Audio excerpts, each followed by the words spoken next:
بینەرانی ئازیز و خۆشەویست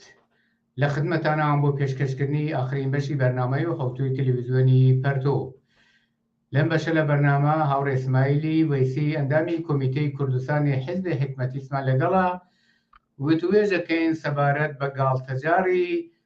انتخابات لە جمهوری ئیسلامی. پێشەوەی پرسیارەکانم ئاراستە بکەم، هاوڕێ ئیسماعیل ئەگەر دەنگی منەبیسی زۆر خۆش هاتی بۆ ئەم بەشە لە بەرنامەی ئەوڕۆی تەلەڤیزیۆنی پەرتۆ. باز بۆ وەکەم مختانی ئەفیام ناقادا ڕز و ئەحسامی چۆت بۆ بینن لەگەلە تەلەڤیزیۆن فەرمی لە خزمەتە.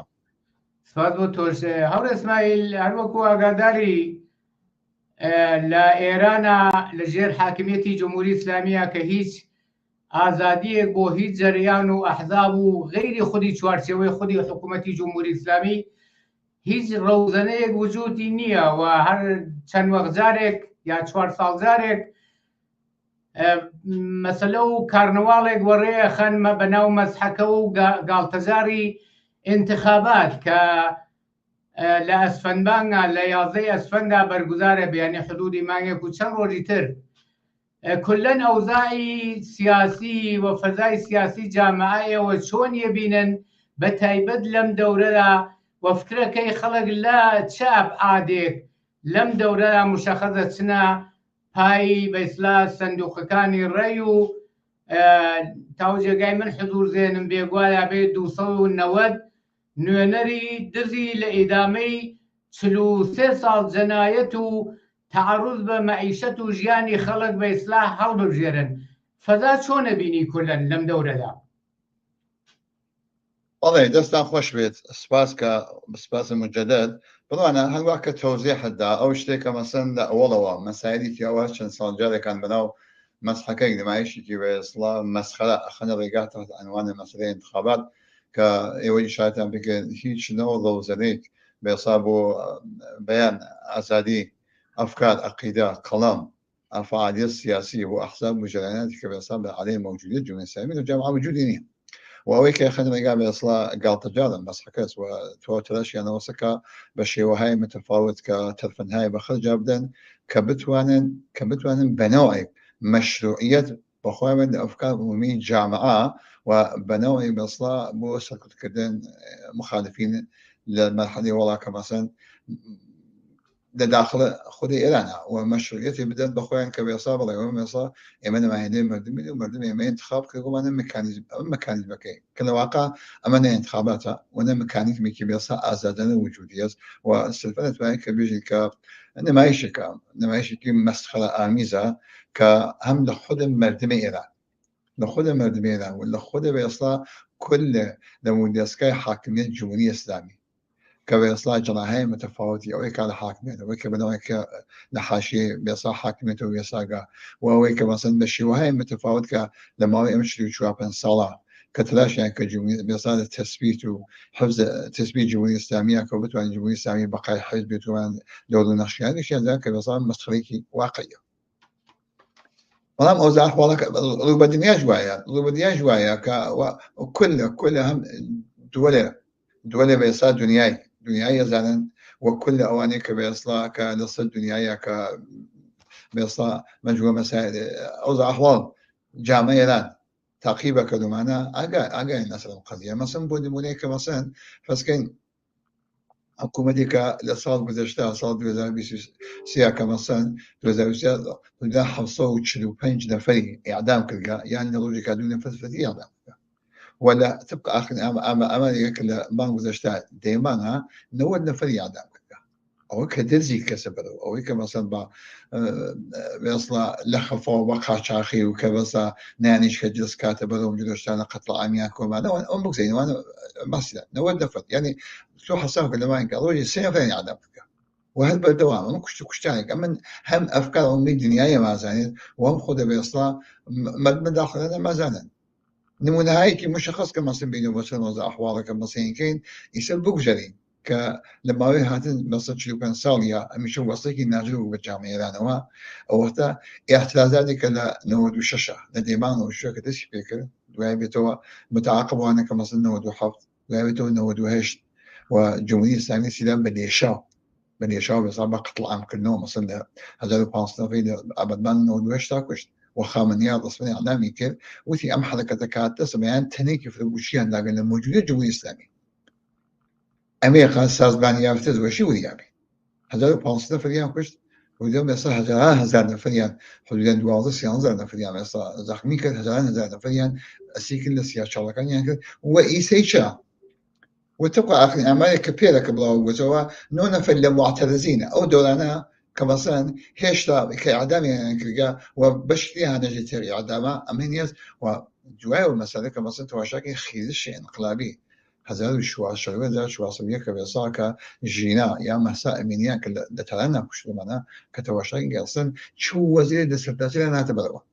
زمینه واقعی لسر مثلا لسر بیکاری نداری فقر فلاکتا ولايات التنفروشية رشد وقشرش حاشية نشينية معتادين كل كان خيابانية كل أمر جو مسائل وبس هو كبصا أو واقعية عينية اجتماعية كلمة كبصا معه يكسر تولي كشا هاي قل أساسي حكومة جمهورية إسلامية خصنا درزا وخويا نسبة بم مسألة بقوة واقفة كبويا دهاجر بس يعني مثلا مثلا كأم بي كاريكين كبأصلا كبنوع تواب تداشكين مثلا بنونا أما قتل عامك خصيصة رجع ماشي كشتات جمي كوتا رجع تستاسير أنا كنت بعد ديمانا نونا فري كشكا لا صار كدشتاح حفصو شلوبين نفري إعدام كذا ما ندزي كسر دروا بس أقولك خويني باشان قبل جامعة غير زوج كبأصلا خشونة طلبي فلاني بسال الجامعة رشتي كذا بشي وهاي متفاوت هالشي أراضي لو باش قصدي جاد أما لما كبوت شبه يعني فزاد يضربوا وحشت أما ذكر كبوت أنا بقى ننجي خوي إلى أبدا أما أنا أوبوي كمان بعض الناس مثلا أو اعتراضات تولي اجتماعية لأن كاعتراضات تولي اجتماعية سلفنا بس جنبي طبقات اجتماعية شيبو كلا ديمان نودو ششوا لأبان دا بيصا نودو حفتا لأبان نودو هشتا ولا شاي ولا زاد شوا صويكا كبويا كجمي سامي كبيصا كأو بحسيك كمصن دا زاد شوا صو شاي ولا زاد شوا صويكا كمصن تتواشاكا كستاسي إيران ستاسي إيران وبيصا بولكاني لأجر دعاية فشان جمهورية الإسلامية كأنها كذا وأما مردم إعلام يعني جمهورية السنغوني جمهورية الإسلامية شو هذا دستوري هو تسلية الجمهورية الإسلامية رجياجا ومدوارة بوكا تاني جمهورية الإسلامية السنغون كات ووقت الجمهورية الإسلامية قابل السنغون بونا أما أول مسألة سكر يسا ومدوارون بجامعة وشونا دستوري السنغون جمهورية الإسلامية خد كل بيصاد مدرسة الجمهورية الإسلامية اللي خامنئية بيجت وشاقين مثلا بنونا مثلا قال تجربنا انتخابات وكا هالشان صلجارك أي خنا رجع خامنئي كمثلا دو معلوم بالهو دسي كذا بين كذا بروباغندا كذا مثلا شو يعني مردم بسياطة كذا مردم ناش نباي انتخابات أجل بالنسبة لك إذا شد صديقي فلفل خواترشن معلومة قدموا دسكا وجانوا وبس قال خوانا شن يعني بن حتى ممكن يبغى شو هناك مثلا كان من دان ومعلومة بزود بن أمانين بلا مردمين يعني أما واقعية وحشة قلت يعني كمثلا خامنئي ندو معلوم بدو كجماعات كان بدو كذا يشبهنا بيصلا جمع جنان هقصي ويانا كده وايك كبيصلا لجنان كفشال بين كبيصلا بياكان يمشينا حوزايا ضيجيريا لين دم بيصلا ضيجيريا دم مسحكا شركات كان بشتغل من أو مسلكة سنة وسعة كأو تلاشاكا كبتوانيا بيصلا سبقل ضيجيري أو محلاتك من حوزايا بيصلا ضيجيري كبيصلا ضيجيريا كسنوخياتيا معناها أو تستفيق تلاقي شامدو بجامعة بوي مهمية حتى الجيش بو مثلا كبيصا وثنين بخاطر جميزة مخالفين مشن بخاطر بيصا دستيانا بان إرقى أقباندين من الإجرايوها فبقول خوان يجي لما مثلا حتى متوسو مثلا كبيصا كسي كريندا مسلمانية كفلان وثيهود يعني حول منين نايكين أما أول شيء الجمهورية الإسلامية هالقرقة وهاد كن كقريك يعني أمس بيصلا محلات ضيجيرية كبنوعي شلوغي كان مردم فلبشيت وقمانا كمثلا نيشان من ضرب جامعات شون مسألة عصيونية شريكة لنا أو سنوغة أو التسنوغة إيقا كشي لسنوغة داري بيريد كي دارنيريد باشا أو وقتا مثلا نمونا قد متفاوض كلم بيناك مسألة بيصلا بناو هم زمان كم مجلس الشورى الإسلامية كوجودية انتخابات بيصلا مجلس بناو تحت عنوان مجلس الخبرقانة مجموعة هو سوا بس بخوان لحصل روحانية وكدود ولا بيصلا رئاسة رجول خوان ويكلا مورق الأساسي خوان مورق التسويد وتحكيم جمهورية الإسلامية اللي ابتداوا كاتكا رديان كيسوا أوتا يكتل هيئة مرق هيئة السنة في مسار سوشيال عبد الزيناني سياسي أقرأ من نقل جناب غير رئيس رئيس الجمهورية المحترم أنا بناو مصطفى أبو محمد رجع كسوا كابن سجاني يكتين لسلام قضية معلومة كذا إنادة لسنوق أو سنوق بتحت سنوق لي برام أو بريكيا كلام بابتو كاين بيت برام مش ينتلاش كمثلا كسي وكو روحاني كاتشان صالون بالتلفن قبل دكار كبري بو كان نيلي أو جمعي بناو هستي السخط يا أصول قرايان كأقلية كان حاكميتها أو أن كبيرسان وبستقل خويا لسنو دنيرين مردن بين بشتار بن أو أن حزك المردن بشتار نبن أمسا يوم تلفنية بغيسة كان باشا بلو كما صح فتي وزاش بلو كخوي بيصلا ردي كانوا يجوش كي بقلين وكو مشكي كجنياق وانا تابي خلنا دلوا لا بيصلا تقابل هاي قدرة جناحي متفاوت بين خويانا أو تلاشي كبش بكون مردم كيشن أما مسألة بنزل من مردم ناشن حكومة أزانيت شون دروسة من يعني مكتئب شارو كم إجازة فرمون مستقر عشان كين لسه أمر لو إحساس تودي عزيمة اجتماعية كوخي شيء انقلابية كبروز علني بو لسه تحصيلنا لا شاري ولا بيسمع شاري ولا زاوس شو سوية كواتها تقريبا حجم شو بنجمان شو بنجمان دايما بدو بهمن ما زالوا شو سوية كدريجي بو دائما بيابو أو وقتها أو النوعا بيصا أو بروزة اجتماعية نماغت وخوان معتقدين وإيه مش معتقدين كبقول معلومتي أساس أو نارزايتي عزيمة اجتماعية كوسا مبناي أو خيليشين انقلابية وهذا كما يعني وسا نقولي جمهورية الإسلامية اشتغل الجامعة وجودية أم قتل عام كدنو ماشيين كشتال جمعي بضي خصنو زينان كدنو بضينو أم جورشتانا أو وقتا هيش بفريا جمهورية الإسلامية ناقيت هيش كوميكي ناكاتو معنا حتى تقول مثلا دسل مسألة حجة والله أو بازاقل كان يشاني دابيدو كان يبتوع شغل مثلا بازاقل شاقل قولي إعلانه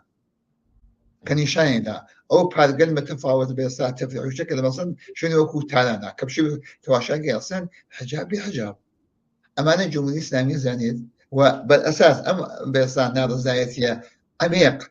وسيع اجتماعية كواقعية كريشية أو وقتها مردم لم نورا لانتخابات البشار نابن وهم مشروعي بإصلاح الجمهورية الإسلامية كوكو ترسوها ميك كدبلان بدي وقع يقرقو وتلاشى كبالكم مردم كيش تباي أوسن خوت با مهم نياب شاء خانسلا هذا وقت استفقني شان كمردم بإصلاح وسيعان شوقن للسفا بإصلاح من قريك أنا غيب له فرمو دور سفاقو توزيح كان ديرا جمهوري إسلامي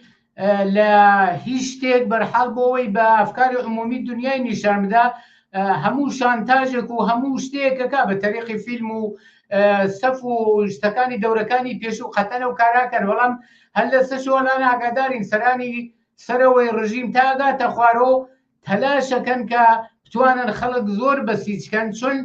خۆیان زۆر باشەزانن لە هەموو دەورەیە کەمتر خۆیان زۆر چاکەزانن کە خەڵک بەشداری وەسێ ناکا زۆر مەگە و کەسانەی وە بەئیسلا لەو سفرە شەریکن یا کەسانێکە ئەحیانەن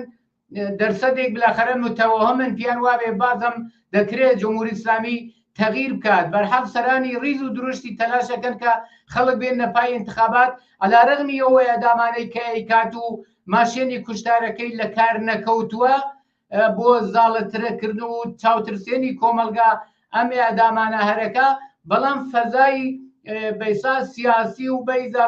مشەخەسەن مەسەلەی ژنان و حێجاب ومانە زۆر گیر نادەن ئاخیرەن خامنەیی باسی لەوە کردووەکە ئەو کەسانە مخالیفی جمهوری ئیسلامیشن کە ئەم زەخت و زۆرانە هەیە بۆ ئەوەی ئەگە بە خاتری ئیسلامیش نایە شرکت بکەن ئەمە قسەی زۆربەیانە حدەقەل بە خاتری وەزیێت بە خاتری ئێران بێن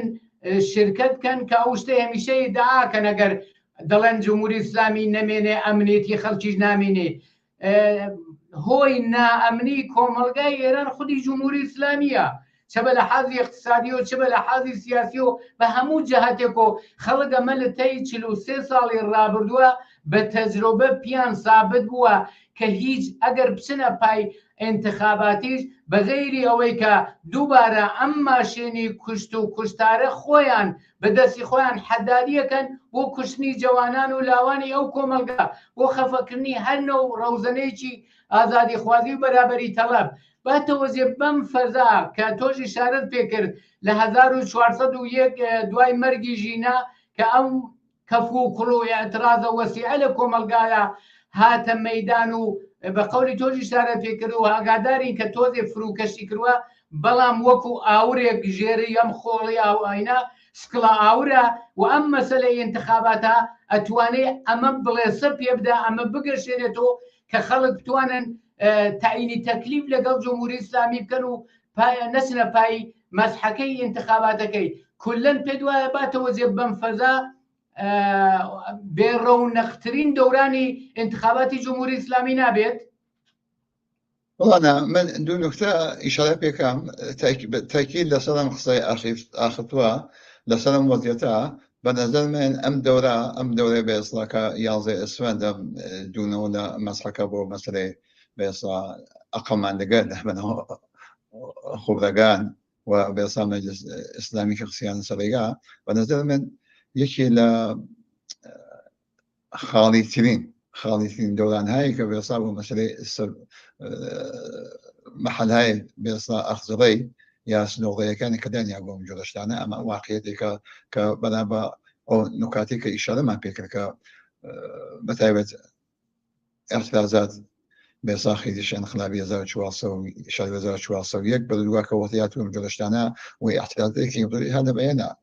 و بێستا سەنبوونی دەستوری سەنبوونی جمهوری ئیسلامی لە دەستوری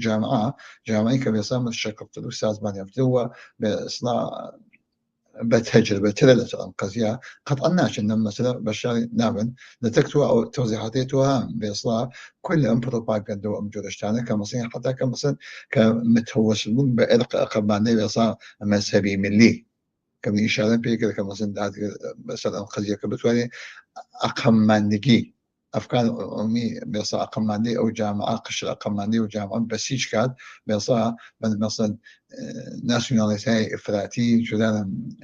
عەزەمەت تەڵاب ئەوە کە مەسەڵەن نەوی ئێران با ئەیوا ئێران ئاوایە لە سووریکا نماد ئەساسی بانی ئەساسی كل نائەمنیگەر بێسا پەرستاندن كل مصیبەتهای اجتماعی کە ئیشارەم پێکردا مەسەلەی حاشیێنشینە و حدود 30 ملیۆن نەفەر حاشیێنشینە لەو جامعە لمسألة بيصا رشد احتياط دوای بێتەوە کارت و دخابی کودەکان و کارە خیابانی فەحشا تەنفرۆشی هەزاران یەک بەدبەختیەمانە کە مەسەلەن جامعە وجودی ئەسەوانە ئەو وەختە بانی سەری کە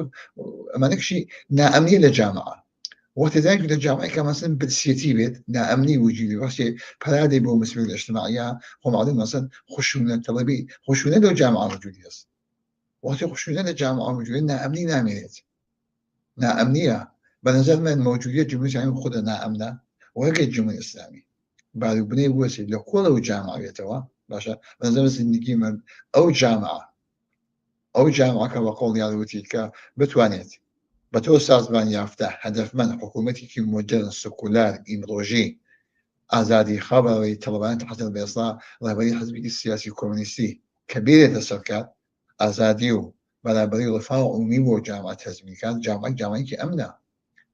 ئێران جامعەی کە بەئێستا دارەی ئیمکاناتێکی بەئێستا لە بن نەهاتووە ئیمکاناتێکی بەئێستا غێرە قابل تەسەوورە لەو وەزیەتە لە زەمینەی متفاوتە مەتا جمهوری ئیسلامی کە تەواشاکە ئەم گشتە لە پیرامون مەسەلەن ئەو چوارچێوە لە كل منطقەی خەواڵمیانە جەریانات تۆریستی کەسی ڕێگە كل ئیمکانات دەرامەدەکرد ئەو جامعەتی اختیارەوانە ولا ئەزایە كأما يدون من غير قابل إمكانها لصار ذا بسوسيا زاد يكسر حفصة وسيبين في الإعدام كات رجعتونا في الثلاثين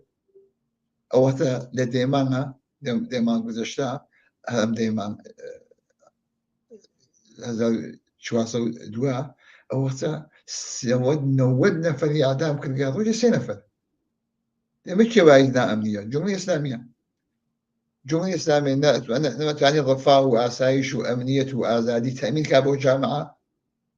أو وقتها وبريدا قبل مجموعة مسائل كخشونة دي كده مجموعة مسائل أسا بعد هاي بيصلا خشونة طلب بعد هاي مافياي بعد هاي بيصلا فروش المواد المخدرة كشوا بس بخويشه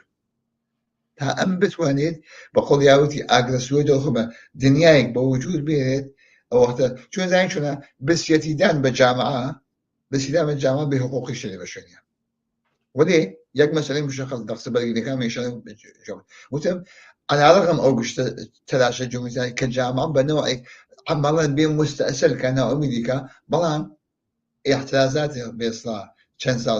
صار دو سال لما جامعة لا كأميدوار بسنقوني جمهورية إسلامي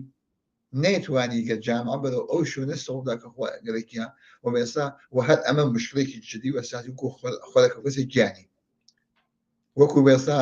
سێڵاوێک کە هاتکە بنیانەکەی دەڕیشە دەرتێت ئەمە زانێت تەلاشکا کە بێستا بەڵکو بێت بە من بگرێت بەڵام بۆی ممکنە خەیاڵی خاوە و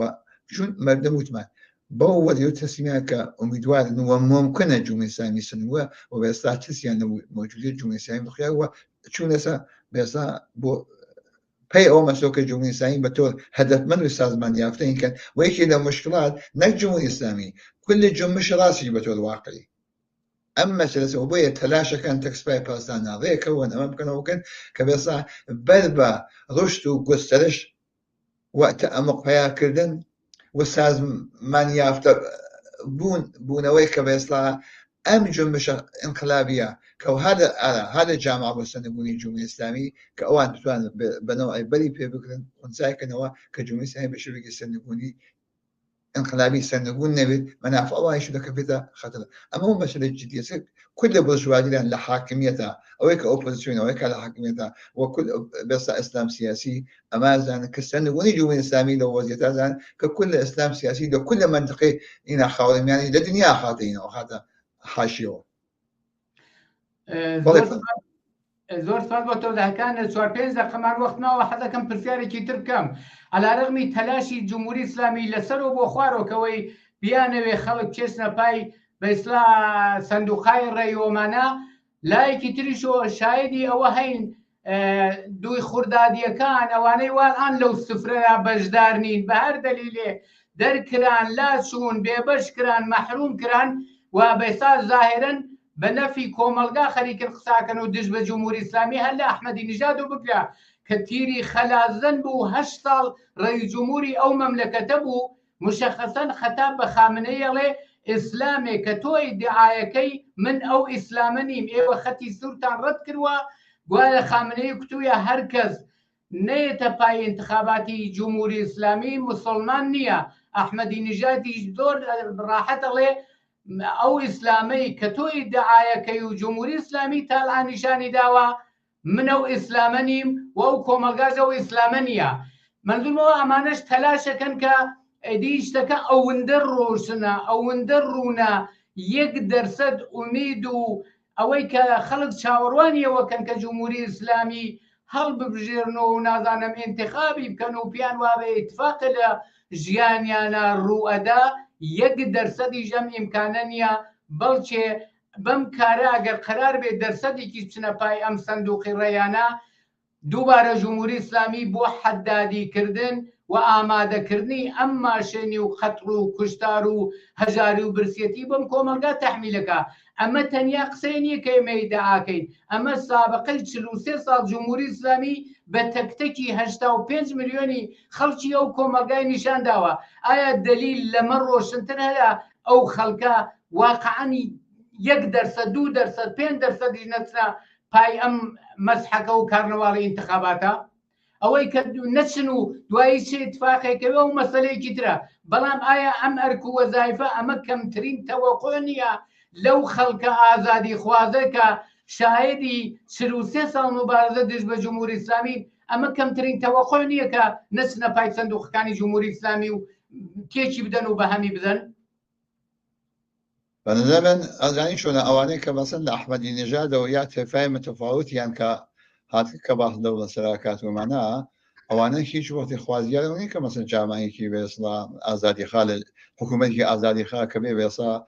حقوق اجتماعي إنساني جن مناو كل أحد نا وجامعة قطعا خاهاني أواني من كتم له السفرة بيبسكرا ونبوي واكن زين شو أوان تو إن كان يعني وسا كبيصا خوان ما بدها اختزع تيفي كبيصا يا أم جناحي بدو أنا حاكمين هذا الصلاة ده بدو جناح أسود يعني وأمانة وقت مشركان نوانا ولا مشركان تك مسألة الجمهورية الإسلامية هي هذا كان جمهورية إسلامي بيت والله ما يتوين جمهورية إسلامي كمثلا تعديل الشرطة البيت بقول رخصك القطع كم لدودة قابة كوي كيتو شو وقت كمان توبوا علي بالحال علي أمام ممكنية وشو مع مردم كمان همتيان بس كنت تسمعان بس نقولي جمهورية إسلامية أما واقعيتك ودعوا كاين لمردم ليروا كمثلا لما وقت كما سوى وقت المردم نشن وبيصير أم بروباغندا أم تلاجق الحكومة الإسلامية يعني بتواجه أهل متفاوتين كم بوين المنيا روحاني ما ورده وقال لك يبدو تفندوا كمردم بوين هنا كذا بيت مشروعية بيت أو وقت بين مجد مثلا وإيما قال لحاكم يعني من هو هنا شيء بيجن خامنئي وش لو جناحنا أما أنا كشيان جناح كشيان بيصا أم نكبته أم مسيبته كبيصا نكبته بيصا إسلام سياسي كحاكمية سياسية إيران التحبين يعني بجوا كشيان دخيله وما شيء دوار وجواب بيصا حصاف بس بنا ولا بيصا إن جنب مردم جامعة إيران لا كل وقت العام كجمهورية إسلامية كذا هنا كل تحميلات بجنان بكاري جران بزحمة جشان بمعلمين ببعض شركة كليان كشيان شركة جرمن أمين كان متى لسنا قضية من دون ذلك ما تجد كمية دعواكم لما دم جامعة كردستان ده بيصير جمش تشبه كومونستي لسنا قضية تواب تلاش كان كمردن نسبة بمساعدة متوهمنا ونشتبه عن شنو قضية كان حتى كساني كمصر خواني كجون كانيل كلقا قال كان لم سفر كجون الإسلاميين كم يوشان تهديد يعني هذا شيء يعني كان وهل يسوي من يجم أو كسانك هو خواني كانيل كلقا قال كان كبيصاب تحت عنوان كب نماينده كبش المجلس الإسلامي ويام بيصاب أنا مجلس الخبراء كانوا مجلسانا ويا خوان الجمهورية الإسلامية على حاصل الدنيا أو تسنوش خوان بوانا ونبسن دوابت دواكين للجامعة في الشارع مبيري بشيوهاي متفاوت لخانوادين كمثلا فريانس كمثلا باوكو كوابس بالجمهورية الإسلامية من على كان يعني من على كان يعني لهم جلشتانا في الشارع مبيري منصرف يعني كان هو والدواكين بيصنع الشبنامين كان بخنا مالكان يعني تهديد يعني كان شعار مثل بديوارا كان هو أو جماعتين كان ومواقيتك أو جماعتك كسنيش خوان بالجمهورية الإسلامية وبريدا دوارو جوشي جوابون من هل ليسوا كبيصا من سلاف بدن سنويش خوان سنوي جمهورية الإسلامية جاء مقازان جانا ومردمي جابين متوهم نبي دواكين بهيج وجه نشنا باي أم مثلا بيصلا خامنة كزغينة دا مسلماني خلينا ما مسلمانين بشوف مشن مردم بشاهي الجمهورية الإسلامية بوي مهم يا مثلا وسك بيصا سفي نشان بعد مردم شوف المشاوق أما خواسكي واقعية كم مردم نشان ده وإيوش لكردستانا مردم آزادی خواه پیشرو برابری طلب لبوکان ولا مهاباد ولا شاسنا ولا كاميران ولا لشنو ولا سلماس ولا قصش شعبات تا دانه بدانه دیولان قروه بیجار دیوان داره قشتی نیشانی ذاك مليوان كخوازيار إيمانوي جمهورية إسلامية وخوازيار سنقوي جمهورية إسلامية